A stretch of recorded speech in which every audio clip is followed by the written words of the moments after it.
Hey there, welcome back for another deep dive. Yeah. Today we're gonna be wading into some pretty deep waters. Oh, I like it already. We're talking about consciousness. It's a big one. People have been trying to figure that out for, well, forever. I know, right? So we're diving into this conversation between Casey, who considers herself a mystic, Okay. and Carlos, who's an AI expert, to kind of unpack how our biology, our actual experiences, Right. shape how we understand consciousness. Yeah, and this isn't just some abstract philosophy. What they're saying has some real implications, like how we see ourselves, how we see the world even. Absolutely. It's kind of amazing, actually. You've got a mystic and an AI expert. You wouldn't think they'd agree on much, but Right, total opposite. exactly. But they actually start to see eye to eye on some pretty surprising things about consciousness. Yeah, and they don't hold back either. Casey, right off the bat, she's like, that whole aware of being aware definition of consciousness, way too limited. It's true. We do get kind of stuck in our own human perspective, like what we experience is the only way to be conscious. Totally.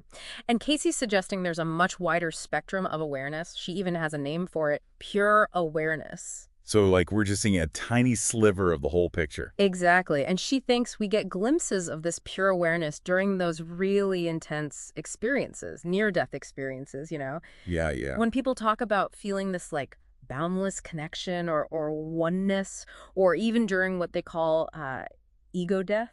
Which can happen, like, during meditation or something. Exactly, where your sense of self just dissolves for a bit. Whoa. Oh, So it's like those experiences, intense as they are, might be showing us there's more to awareness than we realize. exactly.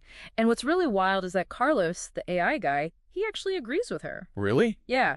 He points out that even in the animal kingdom, right here on Earth, our biology totally changes how we experience things. That's true. We always think about things from that human perspective. Right. Like, imagine a bat using echolocation to see, essentially seeing through sound. We can't even imagine that. Or a spider sensing heat through its legs. It's mind-boggling. Exactly. Different biology, totally different kind of consciousness. Really makes you think. It does. Makes you realize how much we don't know. Absolutely. And here's where it gets even more interesting. They both kind of start to think that these limitations, the things we think are holding us back, might actually be the key to all this diversity of experience. Okay, now that's interesting. How can limitations be a good thing? I'm listening. Well, think about it. Your brain's getting slammed with information constantly, right? Sights, sounds, smells, everything. All the time, yeah. If you were consciously aware of all of it, all at once, you'd short circuit. Right. So your brain filters stuff out, creates this manageable reality, what we experience as consciousness. So our senses aren't just showing us the world. They're kind of like curating it for us. Exactly. And that filtering, that's key. It's how we focus on what matters, for survival, for navigating our own little world. Okay, that makes sense. But I still don't see how that makes limitations good. Because those limitations, they make you. Imagine if everyone experienced reality the exact same way. Boring. Right. No individuality, no differences in thought. It's the filters shaped by our biology and our experiences that make us unique. That's a cool way to look at it. So instead of our limitations being a bad thing, they're actually what make our experiences so rich and diverse. Exactly. And this leads to another point Casey brings up about intuition. She thinks it's like a kind of cached data. Cache data, like on a computer. Yeah, exactly. Have you ever had that gut feeling about something? A hunch that turned out right, even if you didn't know why? Yeah, like all the time. I just get this feeling and it turns out to be right. It's weird. Right. And that's what she's saying, that those intuitive hits, they might be pulling from a huge well of info that your subconscious has picked up. So it's like our intuition is using this hidden database. Yeah, cached data, she called it. Like your phone, right. It stores info in the background from websites you've looked at, apps you use. Okay, yeah. Makes things load faster next time, right? She's saying our subconscious could be doing the same thing with our experiences, storing patterns, insights, then bam! Intuition. That's so cool. All these experiences we don't even remember consciously could be shaping our intuition. Exactly. And it goes back to those limitations we were talking about. Your conscious mind, it can only juggle so much at once. Oh, yeah, for sure. But the subconscious, that's a different story. It's like this massive storehouse. And intuition, that might be the key to accessing it. Wow.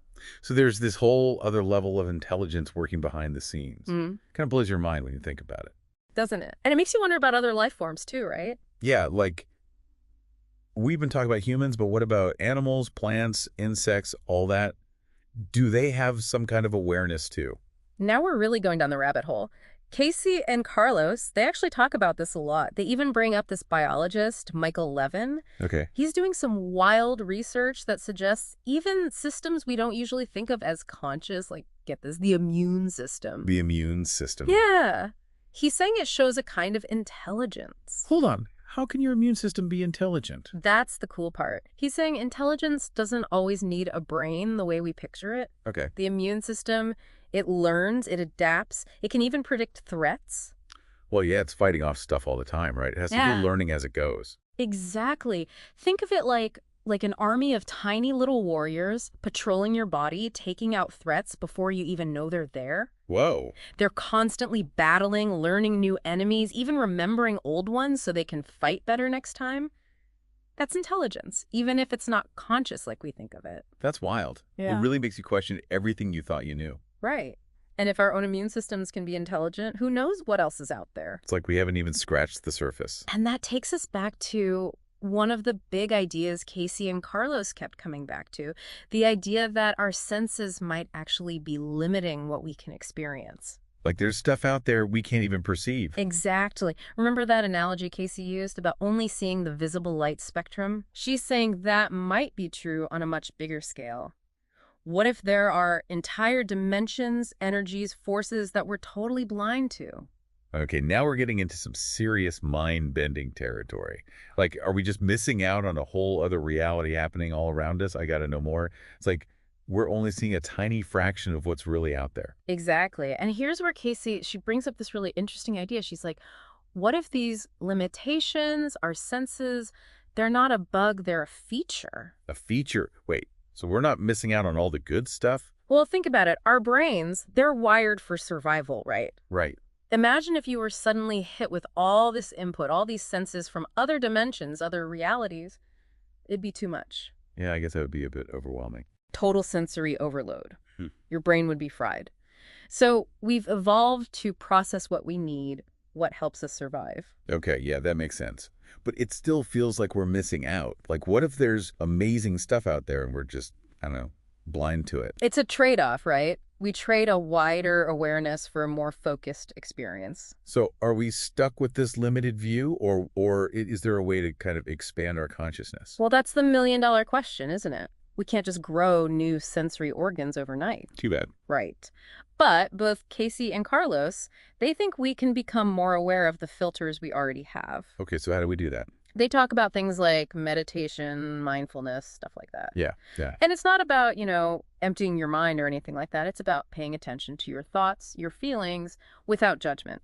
So we can see those patterns, those biases that are shaping how we experience things. Exactly. By becoming more aware of how our minds work, how our senses work, we start to see the world differently. We notice stuff we might have missed before. Exactly. And who knows, maybe as we do that, as we become more aware of those filters, we might start to notice some subtle shifts in our perception. Like glimpses into those other wavelengths. Maybe.